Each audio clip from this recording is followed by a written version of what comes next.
এক নারী জলদস্যু সহ চট্টগ্রামে আত্মসমর্পণ করেছে বাঁশখালী, কুতুবদিয়া ও কক্সবাজার উপকূলের 50 জন জলদস্যু। দুপুরে স্বরাষ্ট্রমন্ত্রীর কাছে অস্ত্র তুলে দেয় তারা। র্যাব ৭-এর ব্যবস্থাপনায় এই আত্মসমর্পণের আয়োজন করা হয়। এবার 19টি গ্রুপের মোট 50 জন আত্মসমর্পণ করে। তারা জমা দিয়েছে দেশি বিদেশি 90টি অস্ত্র এবং 283 রাউন্ড গুলি। তাদের সবার বিরুদ্ধেই একাধিক মামলা আছে।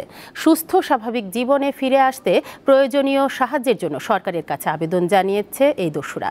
অনুষ্ঠানে স্বরাষ্ট্রমন্ত্রী আসাদুজ্জামান খান বলেন যে কোনো মূল্যে জঙ্গিবাদ, দস্যুতা দমন করা হবে। এর আগে 2018 ও 2020 সালে এই অঞ্চলের আরও 77 জন জলদস্যু আত্মসমর্পণ করে স্বাভাবিক জীবনে ফিরেছে। খারাপ পথে অন্ধকার জীবন আলোর পথ পাওয়ার জন্য এর ভালো লাগে। এরকম বাচ্চাগুলো নিয়ে কোনোদিন বাড়ি ঘরে বসতে পারিনি। অন্ধকার জীবন, এটা কোনো জীবন না। মানুষ এলাকায় নিয়ে আসছে, একটু ভালো হবে ধন্য কেন।